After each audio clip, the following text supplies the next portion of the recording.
Hey everybody, John Young with ArkanSTOL here at Sun and Fun in sunny Florida. We are enjoying a fantastic show this year and we're really excited to introduce a couple folks to you. Some of them may look familiar. Levi here, Levi Noguess, and we have our good buddy Greg Simmons. And we wanted to thank Greg personally because he came in early last year and was a great supporter of ours with the sponsorship under the Rat Cub. And unfortunately, the Rat Cub couldn't be there last year, but it's going to be there this year. So, Greg, thank you so much. Appreciate it. So, talk a little bit about ArkanSTOL and why you did it. Why be involved? You know, what I liked about ArkanSTOL, it was not your traditional stole contest, and I really didn't know how cool it was till we had the event. And I thought it was a great idea, but when you see it live, it got everybody's blood up. And you know, I like to promote things that are where you can take your airplane out and land on a grass strip somewhere and throw your camping gear out and have fun with friends and enthusiasts like ourselves. And so the promotion of that event, and it was more than just about how. It wasn't the twist of how short can I land or how short can I take off, but it was piloting.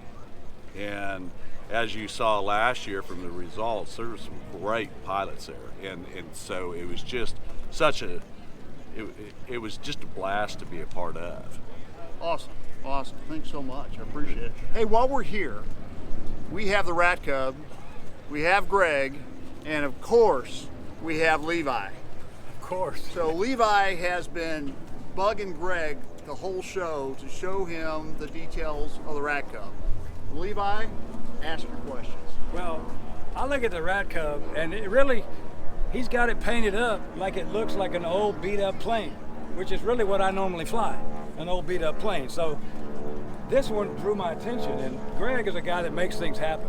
And ever since I met him a couple years ago down at Lone Star, or no, what was it, TexasSTOL? TexasSTOL down in Honda. Yeah. And the first thing that I saw, he hasn't showed me all the secrets, and that's what we're going to find out today, because I know he's got something special behind the seat back here that really I don't understand, but I want to know more about it. What the heck have you got going on back there? Well, you know, it kind of started back at the beginning of the airplane, you know, to get the, you know, how the guys in the, I don't know, 40s, 50s, you know, they took an old car and put a big old engine on them and, you know, raced them and down in Daytona, and it's the heart of some of that stuff. And so I wanted to recreate that old era feeling of, you know, it's a carbon cub on the outside, but on the inside it's a Rat Cub. And it's so we've done some different things to it. It's a Cub Crafters EX kit, lightweight kit.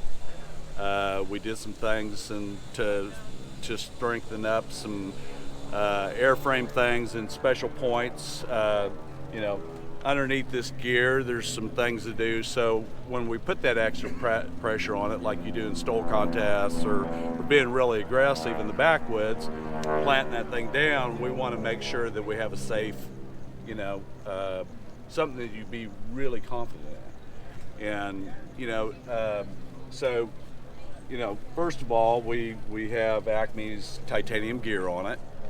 This is new to the market. So titanium, as you know, is really light. And so you can pick this thing up and it's incredible. Of course, the shocks have a big deal to do with it. So, and then the tail in the back has Acme's tail on it. So I want an airplane that I can be aggressive with, but I want to land like I'm on sore feet. Wow. Now, so what you're telling me is that this is really a carbon cub? Yeah. Now, carbon cubs are always pretty. This thing's ugly.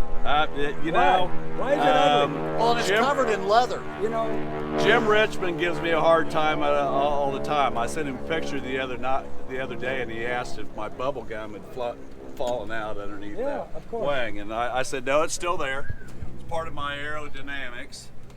And so when we built this, we had in mind this STOL airplane. So I want to get in the ground a little quicker. So you've seen different people do different things to get your can up a little bit. So we made special brackets in it and raised it 3 degrees.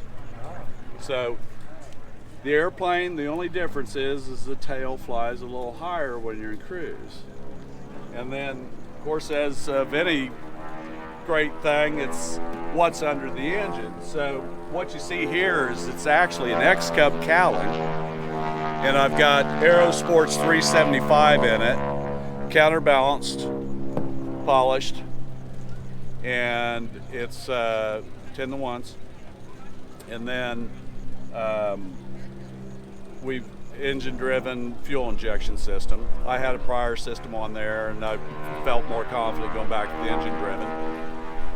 And then we come around the front, and I called my friends at Cato.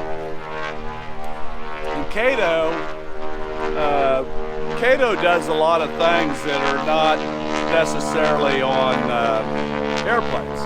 Yeah. They do some drone work and some different things, and so they had been playing with this prop, and it's a Macaulay hub with their